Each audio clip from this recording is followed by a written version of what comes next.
Welcome to the Apple Report. I'm Dr. Karen Hiltz, and we're going to talk about the education system in America. But before we dive into that, some of you may be asking, where did the name the Apple Report come from? Well, when I ran and was elected to a local school board in Southern Virginia, I promised my constituents I would communicate with them. So I created a Facebook page called the Apple Report.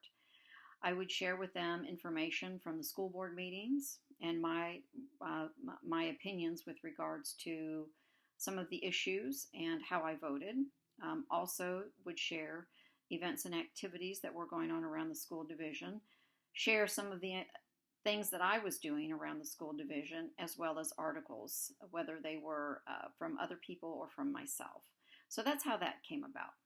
But let's go ahead and talk a little bit about welcoming you to the Apple Report and the education system.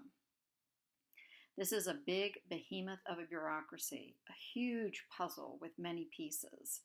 And how they fit together is important and relevant to all of our lives because education impacts all of us. Many of you have heard the question, how do you eat an elephant? Well, one bite at a time.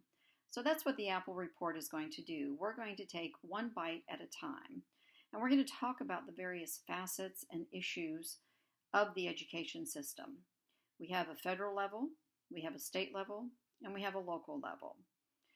All of these have an impact as to how the education system operates or doesn't operate, how communication works or doesn't work, who has authority, who has responsibility, who's held accountable, and what impacts do these pieces of legislation that seem to come from nowhere at times, especially for those of you who follow education, how does it impact the system, and what are the unintended consequences? There always is unintended consequences when it comes to legislation, so we'll talk about those things as well.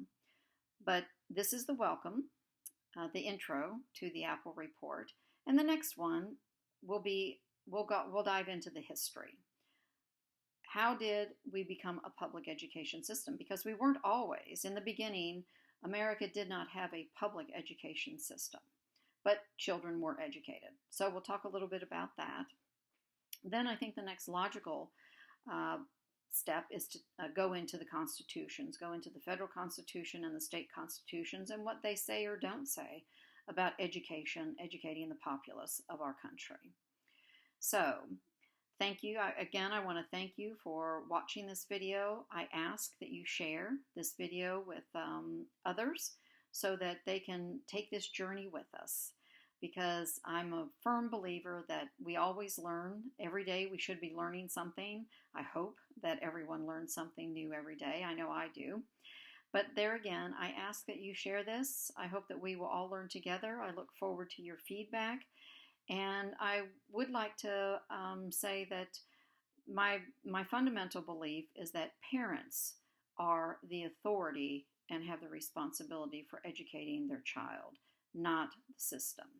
So with that, I thank you, and I look forward to sharing with you in the next video the history of education. Thank you.